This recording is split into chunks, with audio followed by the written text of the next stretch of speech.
1300 metric ton diesel নিয়ে চট্টগ্রাম বন্দরে ভিড়েছে জাহাজ। এখন খালাসের অপেক্ষা।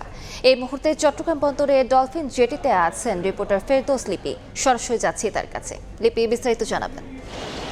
আমরা এই মুহূর্তে আছি ডলফিন অয়েল জেটি 6 নম্বরে, যেখানে সিঙ্গাপুর থেকে প্রায় 27,300 মেট্রিক টন ডিজেল নিয়ে আসা জাহাজটি নোঙর করেছে। আমরা যতটুকু জানতে পেরেছি কিছুক্ষণের মধ্যে বিবিসির কর্মকর্তারা আসবেন এবং তারপরে আসলে এই যে ডিজেল সেটা খালাসের প্রক্রিয়া শুরু হবে। এবং আপনারা দেখছেন যে সিঙ্গাপুর থেকে আসা ইউয়াং জিংহি এই জাহাজে যে ডিজেল রয়েছে সেটি আসলে গতকাল রাতে চট্টগ্রাম বন্দরে যে বহির্নোঙর সেখানে এসে পৌঁছায় এবং আজকে দুপুর 12টায় এটি ডলফিন জেটি 6-এ এসে নোঙর করে এবং তারপর কিছুক্ষণের মধ্যে যে খালাসের প্রক্রিয়া সেটা শুরু হবে। এবং এর বাইরে আজকে রাতে আরও 34,000 মেট্রিক টন ডিজেল নিয়ে আরেকটি জাহাজ মালয়েশিয়া থেকে চট্টগ্রাম বন্দরের বহির্নোঙরে আসবে বলে আমরা জানতে পেরেছি। এছাড়া চট্টগ্রাম বন্দরের সচিব রেফায়ে থামিম আমাদেরকে জানিয়েছেন যে দুইটি এলপিজি এলএনজি অর্থাৎ একটি এলপিজি একটি এলএনজিবাহী জাহাজ চট্টগ্রাম বন্দর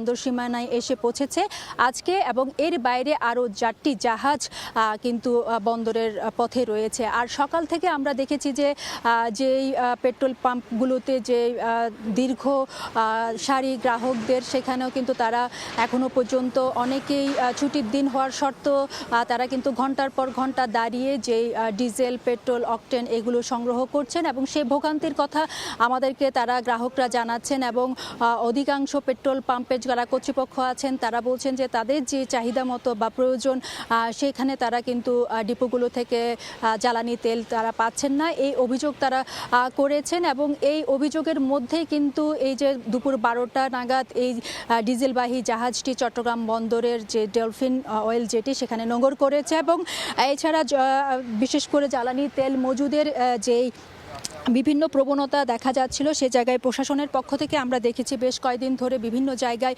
অভিযান চালানো হচ্ছে। গতকাল সর্বশেষ চট্টগ্রাম বন্দর এবং কোস্টগার্ড যারা আছেন তারা কিন্তু প্রায় 37,000 মেট্রিক টন ডিজেল চট্টগ্রাম কর্ণফুলীতে অয়েল ট্যাঙ্কার থেকে জব্দ করেছেন এবং এর মধ্যে প্রায় শতাধিক অভিযান পরিচালনা করেছে চট্টগ্রাম জেলা প্রশাসন। তো এই ছিল আমার কাছে এখনো পর্যন্ত চট্টগ্রাম বন্দরে যে তেলবাহী জাহাজ এসেছে তার সর্বশেষ তথ্য। সরাসরি যুক্ত ছিলাম চট্টগ্রামে।